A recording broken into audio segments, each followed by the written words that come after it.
What's up, Hyperfast Nation? On this episode of the show, we're giving you another glimpse into the 2023 Hyperfast Agent Summit that was held in Arlington, Virginia in October in front of over 100 real estate agents. And in today's episode, we are going to teach you how to unlock the gold that is hidden in your database, right?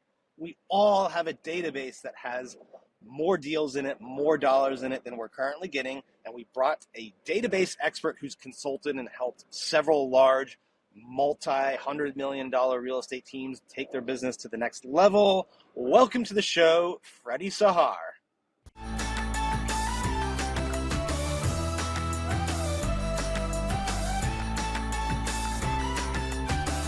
Hi, everyone. My name is Freddie. I'm really excited to be here.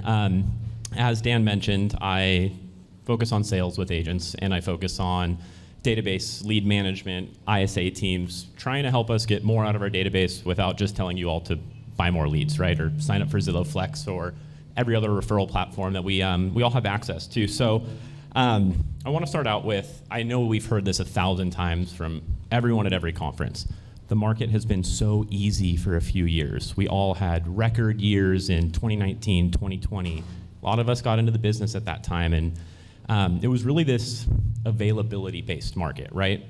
We were able to sell houses and transact with clients by just having free time on our schedule for a lot of us. We were able to beat out competition by working more days. If you were able to show 20 houses on a Sunday, you may be able to have more escrows on a Monday morning than someone who didn't.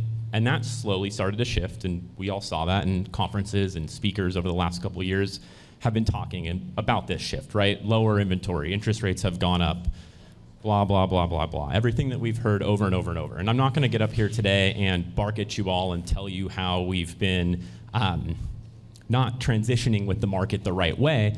Instead, we're just gonna focus on 5 things that you guys can all do, 5 huge opportunities in your database that you can leave here today. You can actually probably go capitalize on at the lunch break after this to find more deals, find more transactions from data you already have. So let's go ahead and hop right in, but just quickly, a little bit about me. I'm very young. I get that right away when I get up on stage or when I speak anywhere. But I've been in the industry for about 12 years now. I got into this by choice when I was 18 during college. Through that, I've done everything from a hard money lender to being a top producing agent for a top team in the country, being a listing agent for them. I actually think I still have a 100% sign rate on my listing appointments. And so I just bring this up to share that I'm not some tech person, I'm not some coach from another industry or some sales trainer. I am and actively still in the trenches, still produce as an agent, and have now started to work with teams across the country. And through working with teams across the country, I focus on their sales and conversion, but really starting and focusing from a place of database management and lead management. Because over these last couple of years, we haven't treated our CRMs very nicely. We haven't treated our databases very nicely, and they're gold mines. It's actually the system, or even I like to think of them as a little bit of a person, because they have such a crucial role in our business that we should be treating the nicest. And so we're gonna go ahead and find some ways today that maybe we haven't been treating it nicely and how we can go ahead and capitalize on that. And so what we're going to focus on are these 5 opportunities. So the first one, let's go ahead and hop right in, is our average contact attempts. Does anyone in here know how many times on average your agents call every lead or every lead source or text or email? Anyone want to raise their hand? Okay, this isn't the first room I've been in where no one has raised their hands. No, just what the average is in your database right now. Like 2. Okay. Some good, vulnerable, honest answers here. When I actually, 2 is actually the number I see when I hop into a lot of our clients' databases. 2, average contact attempts. Contacts are calls, email, and text messages. So all of our databases, all of our CRMs have some tool that we can use to go ahead and hop in and just run reports, right? Or we link it into a third-party reporting system. This is a stat that we need to know. We need to find out what our average contact attempts are, and we need to dive a little bit deeper. We need to make sure that they're spread out evenly, calls, texts, and emails. I'm finding, again, I work in probably about 1,500, 1,600 different CRMs now across the country, so I'm pulling data from everywhere from solo agents to teams with 1,000 agents doing 10,000 transactions, and I'm finding that 25 average contact attempts right now is directly correlated to selling more homes, which is crazy. If we reach out to our clients and we communicate with them, they work with us. But it goes a little bit deeper. You can't have 23 text messages and 1 call and 1 email for your 25 contact attempts. We need to see a good spread here. I'm still someone coming from hard money in a boiler room. I'm still a very smile and dial type of guy. But not everything is about converting. Being on the phone does allow us to convert at the highest percentage, right? We can show our personalities. We can build rapport. There's more emotion. But text messages and emails are setups or opportunities for us to have a chance to convert on the phone. And so we need to be making sure we're reaching out to our clients on all of these mediums regularly and consistently, and having tools to be able to see if our agents are actually doing that. So just a quick story. One of my clients, who I think is like really the flagship for this 25 contact attempts, they have 15 agents. Some of them are as new as this year, got their license this year. Every agent on this team will do 20 sides this year. Their average contact attempts is 25 at any given day. Anytime I run any report over a year, every lead source, every agent, 25 or more average contact attempts. I'll tell you, because I listen to their calls, no one on that team has some insane skill set that anyone in here doesn't possess, or that's unachievable, or they've gone to every sales training event in the world and they have every certification. They're just calling, and what I'm finding is why they're winning is they're calling when their competition is not. They're texting and emailing when their competition is not. They're not using fancy scripts. They're not using fancy converting text messages or emails that are something we've never seen or heard of. They're just consistently doing the work and reaching out to their clients. So I want to leave you with finding a way in your database to identify how often you're communicating with your clients via text, email, and phone call, and then hold your agents to it. And this really brings me into our second opportunity here is having some sort of lead standard of procedure. Raise your hand if you have a written document that tells your agents how to follow up with leads. Okay, that's less hands than I was expecting. You guys all should go to lunch and write a document of how your agents should follow up with leads. And I mean simple things, like I have it written down on mine.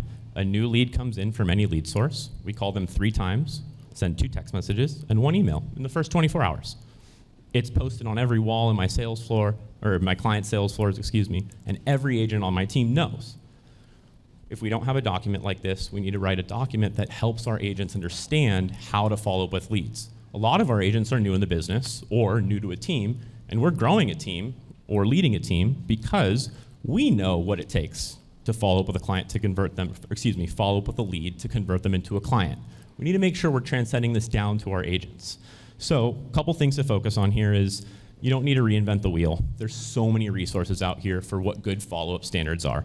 I hope most of us in here have a CRM. Almost every CRM company has a nice little Facebook group where everyone masterminds and shares what's working. I bet you someone has a free lead SOP, standards of procedure, follow-up procedure for your CRM that you can easily import. Something that'll help your agents understand how to focus on these leads and hit the average 25 contact attempts. If we're not giving them the ability to know how to follow up with leads, we're setting them up to fail to make these average 25 contact attempts.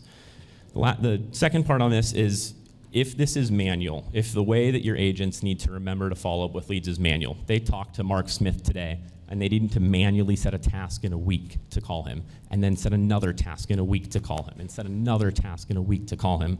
That's not what agents got into this business for. Agents got into this business to make relationships and work with people. So let's automate what we can, create follow-up structure that doesn't require them to have a manual task every time to stay in front of a lead. Most CRMs, again, have the ability to set up automated tasks. You put someone into a weekly stage, a task shows up in their CRM every 7 days for them to call. I know a lot of us probably use things like Follow Up Boss or Sierra or Boomtown, KV Core. Those all have lists. You put someone into a weekly stage, it's put right in front of your face every week for your agents to follow up with. Why I want to tie this together with the lead SOP is I find often that maybe if we do have this written document of how we're supposed to follow up with our leads, it's not represented in our database. Or us as team leaders, and I've done this myself before really becoming a CRM mechanic, if you will, we try and recreate our SOP, our follow-up procedures in our CRM, but we're not CRM experts, and it doesn't actually get accurately represented. I find this so often when I hop into a database. They're like, oh, no, this is my hand-raising list. And we'll look at the list for a couple of minutes. I'm like, oh, well, I found 100 more leads. It wasn't built correctly. So find someone in these Facebook groups, find a CRM expert, or find someone within your business that can create this SOP for you and have it accurately reflected in your CRM. So again, there's no guesswork for agents. They're just now focusing on conversations and relationships. So this ties right into my third opportunity here, which is database and lead management. So we talked a little bit about database management, so we're not going to go too deep on that, but it's really recreating these SOPs that you build out for follow-up in your CRM. But lead management takes it a little bit further. So for those of us who have built out these SOPs and have these standards for our agents and how they follow up with leads, what happens if your agents don't follow up with the leads correctly? Does anyone in your organization know? Does anyone get an email? Is there a list? How do we know if someone's out of compliance? But that's not even the whole problem. Maybe we do. We have some transparency. We find out when someone's not following up with the leads correctly. But what actions do we take? Who takes the action? Who's consistently monitoring the database, finding when leads aren't being treated properly, taking action to nudge the agents to follow up or redistribute the leads to someone who can follow up? If you don't have answers to these questions, these are really, really good questions to find the answers to. Unfortunately, I find it's often the CEO or the team leader who's waking up at 3 in the morning with anxiety of what happened to that Realtor.com lead they spent $350 on that's still in stage lead after 7 days with no notes and a bunch of logged phone calls, right? We need someone, or you need someone, monitoring your database around the clock and holding your agents to the standards that you set forth for them on follow-up, and when they're not, taking action. You should be able to quickly hop into your database and know what leads are out of compliance and be able to very quickly take action to get those leads over to the right people to follow up with them. If we're not doing this, we're doing a disservice not just to our agents, but to ourselves and our marketing spend. If we're buying leads, and we're advertising, we're generating leads, even if it's open house leads, even if it's using a system to call expireds, we're spending money to get people into our database, and if we're giving them to agents and they're dropping the ball, but we just keep that ball dropped in some far corner of the database, I mean, we might as well just set our money on fire. And so we need to have our databases become this carousel, if you will. Leads are constantly entering it. We're getting them to agents or our ISA department. They're following up with them until they're not. And the second they're not, they're back on the carousel, moving through the database again, constantly. I hope for you all that it's not the CEO or the team leader's job for any more than the rest of this year. We can find structure to implement within your database to highlight when people are not following up with leads correctly and plug someone into your team to manage that for you. Oftentimes that could be a virtual assistant as well if you guys aren't leveraging VAs. So this ties right into agent pipelines, right? So we are building standards and procedures for our agents to be able to follow up. We are creating structure within the database for them to be able to follow up, and now we have someone holding them accountable. But what is too many leads for agents? How many calls should they be making? How many texts should they be making? How many emails should they be sending? How many active clients should they have? How many long-term nurtures should they have? Working with, again, 1,500 plus CRMs now and teams across the country of varying size, I've found that 100 leads seems to be the true and shining number for the max amount of leads that an agent can go ahead and manage in their database.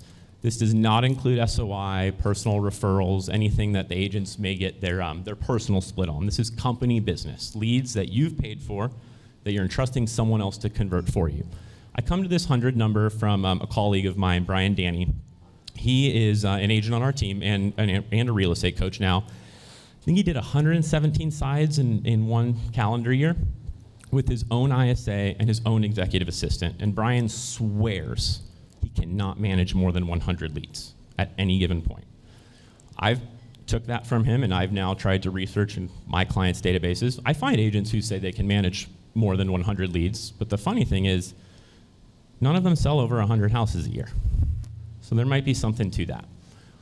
I know this ruffles a lot of feathers, especially with agents when I talk about stripping databases down to 100 leads. We actually just went through this exercise with Carrie's team, so I see a lot of KST agents in here looking at me for taking some of their leads. But I want to share a story of an agent that I actually worked with as an agent who is now on a client's team of mine. And his name's Ivan. Ivan's a great guy. He's been in the business for maybe 3 or 4 years. English is his second language, and I'm in a market where English is predominantly the language of people who are transacting. And so Ivan has had some trouble on the phone, and that really led to him taking a lot of new leads, calling them once or twice, and if nothing happened, he just dropped the ball on them. So we were doing pipeline audits, and I found out that Ivan had 600 leads in his name, was taking about 50 new leads a month, but was only making like 50 to 60 calls a month. And that math just doesn't math, right? How can you have 600 leads, take 50 a month, and be on top of all of them if you're only making 50 calls a month? You just can't, right? And so I met with Ivan, stripped the database down to 100 leads. We then met once a week for 30 days to just retrain him on how to use the follow-up boss, reacquaint him with the standards, the structure, and the management system that was going to keep him accountable. After those 30 days, I let him loose. He was off of new leads. He was not allowed to get ISA appointments, and he was taken out of the public areas of the database to be able to follow up with leads. Ivan pended 5 deals in the next 45 days. Again, Ivan does not have an insane skill set. I did cut off his ability to get new food to keep feeding himself, but he was still hungry, and he still needed to, in his position, pay bills, provide for his family. He just had a new baby, right? He worked those 100 leads, pulled 5 transactions in 45 days. Instantly, he's back on new leads, he's back on ISA appointments, and he has access to the public ponds. But he's not allowed to get that database back over 100. So what happens with getting your agents down to 100 is you do a couple things. They now become very protective over their database. It's only for people who are here and now, very, very likely to transact. They can let go of the long-term leads. This is good for them, but it's also great for you and your organization, because now these leads that they're not committing or owning the follow-up to are out in the public. So we can have a collaborative effort to follow up with these leads, which means it's not just on one agent to hit our 25 contact attempts. As a team, we get to work these leads in the pond and try and hit that contact attempt average together. How do we get these agents down to 100 leads? How do we maintain and make sure that they're always down to 100 leads? Database and lead management. If we create structure within our CRM, it's super easy. I can log into any of my client CRMs right now within 10 seconds, know every agent on the team that has over 100 leads. It's not some crazy text system. It's not some crazy Excel spreadsheet. It's just some very simple structure created in, and that's available in all of these CRMs that we use in the industry, right? So how am I going about this, and what am I focusing on with my agents when we're doing this pipeline meeting? So first off, if you have agents with thousands of leads in their name, the easiest way to shed that down is, who haven't you called in the last 90 days? They're probably not your client, or you're probably not their real estate agent, even though you might think you are. Instantly shed that right there. Once you get down to 100, you don't just only do this once a year and never meet with them again. We have regular monthly pipeline meetings. If my agents are under 100, all we're focusing on is their 20 hottest leads and how they can get them to the finish line. I'm finding in a lot of these databases where agents are struggling the most right now is after the first long format call or after the first appointment. They get stuck in the just checking in loop, right? They have a really nice buyer consultation and they call their lead once a week and they're like, hey, Mark, just checking in to see if you saw any houses on Zillow and are doing my job for me and need me to open some doors for you this weekend. But as team leaders, that's where you can provide immense value. You are a team leader because you were a high producer. You know how to get people across the finish line. Your agents may not know or have all of the tactical tips and tricks that you've used in the past to get your leads to become clients and across the finish line. So these pipeline meetings focus on activities they can take to get across the finish line. I'm also still regularly auditing my agents who get over 100 leads. You get over 100 leads, instantly off leads, instantly out of the public areas of the database, and no more ISA appointments, and a meeting with me on my calendar to get you back under 100. Having this constant, regular database and pipeline auditing has helped my agents produce more across all of my teams, solo agents to large teams, and has made the ponds or these public areas of the database more convertible and more profitable for me as a team leader and my agents as team leaders. And again, this is sub 100 excluding SOI. They can keep all of their own personal deals.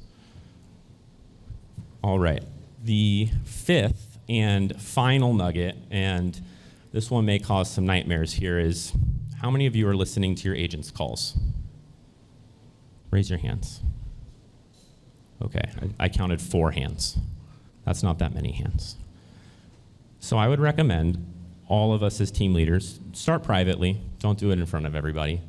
but listen to some calls. You may be surprised what your agents are saying to your leads.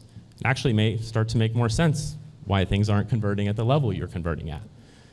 Listen to calls, give feedback to agents. Start doing this privately, one-on-one, and then a little bit in a group setting in front of other agents. The goal is not to ever shame someone for having a bad call. It's to show everyone on the team that we all struggle with phone calls sometimes. Even those of us who have 100,000 calls under our belt, 500 transactions with internet leads. Being on the phone sometimes makes people nervous, and showing that in a group setting allows everybody to be vulnerable, but everybody to also realize that we're somewhat the same and we can work together to hone and sharpen this skill. But also when you're listening to these calls, try and identify and understand the questions your agents are asking. I have found the number one way to help agents increase sales is to change the questions that we're asking. Most of the phone calls I hear across the country follow LP Mama. Have we all heard this? If you haven't heard LP Mama, it's location, price, area, motivation, mortgage, appointment. Tom Ferry, Brian Buffini, every coach has been screaming this at us for years. Those are very agenda-driven questions. By the time your client gets on the phone with you, they've already exhausted where they want to buy, what price they want to buy in, what their motivation is. They just became an internet lead, so they may have an agent, may not have an agent, but they don't really care about these questions. These questions are for you, right? It's like an interrogation. You have a form in your CRM, in your database. You want to set up a home search for them. So you have to ask all of these questions. And I'm not here to say that that information isn't important, but if all we're doing with our clients is asking them every time where they want to live, how much they want to spend, when they want to buy, if they have another agent, and if they've talked to our preferred lender, we're sounding like every other real estate agent, and that's what gets us stuck in this just checking in loop. Because again, we are just like every other agent if we're doing this. And so where team leaders can plug in and start to provide immense value for their agents is listening to these calls, because again, we're team leaders because we've produced. Listening to these calls, sitting down with our agents in one-on-one or group settings, and helping them restructure or re-architect these conversations. I'm finding that this has been a huge gap in our database, and when we're starting at the core of helping our agents increase their communication skills and feel more confident on the phone, you will see average contact attempts go up. You will see average calls versus text message and emails go up. You will see less people falling short of the standards that you set for them to follow up with leads. You'll see more people using the structure. Your lead manager won't be as busy because agents will be more comfortable making their phone calls. And also when they're making more phone calls, they'll start to realize they can't manage more than 100 leads and take new leads. So I wanted to finish and end with this is listening to our calls and improving our agents' communication skills and their confidence on the phone at the foundational level will increase all of these other 4 opportunities success that we've talked about today. So just a quick recap is make sure that you are checking in with your database. You're understanding how often leads are being communicated with, and set standards for how your agents are communicating with leads and make it easy for them. Try and automate what you can. Try and segment the database as you can. Highlight to them who they should call. Find a database and lead manager. It may be someone on your team. Maybe you have a large enough team where you can implement mentors and they can start learning these skills and passing it down to agents. Maybe you need to outsource it, but someone in your system, someone on your team needs to understand your CRMs inside and out, because this is where all of our gold is living. Once you do that, they can create structure to manage the agents and follow up with the leads per those standards, audit the pipelines to make sure that they're continuously meeting those standards, and listen to calls together. These things sound so rudimentary, but as we've left this availability-based market and we've shifted into this skills and consistent work ethic market, these are the 5 areas that if your agents can stay consistent and stay dedicated, you will see them sell more homes, as I've seen across, gosh, what is it now, maybe 7 or 8 million leads across 1,500 CRMs. Calling our leads works. Helping our agents call our leads also works. Making it easy for them, because they're not tech gurus. They did not get into real estate to be tech gurus. Makes it easier and increases our conversion rate. I hope this was helpful. I hope you guys can all leave here and dive into your CRMs at this lunch break and try and find out some answers to these questions that I've hopefully posed in your minds here. Thank you all.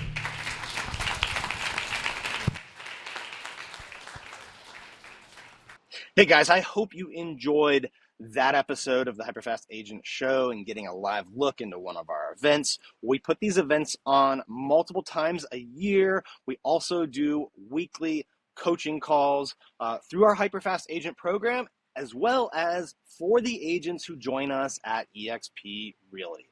And if you're thinking about making a move to a brokerage that will allow you to keep more of your commission, become an owner in the company, and build residual income, Carrie and I would love to be your business partners. We will coach you, we will guide you, we will help you scale your real estate team, we'll help you build your revenue share organization, because we are truly partners with you when you join us at eXp Realty. And that's why we've become one of the fastest growing groups ever in the history of eXp. If you want to learn more about partnering with us, you can just pick up your phone, your cell phone, send me a text message, 703-638-4393. Yes, it is me that will answer, and I'll respond and send you some information, and we can schedule a call on Zoom. All you have to do, if you're thinking about partnering with me at eXp Realty, or you just want to compare it to the situation you have now so that you can make a fully informed decision, you just have to pick up your phone, text me at 703-638-4393. I hope you enjoyed this episode of the show. If you did, please like it, give us some comments, leave us a review on iTunes, and share it with other real estate agents. We'll see you next time.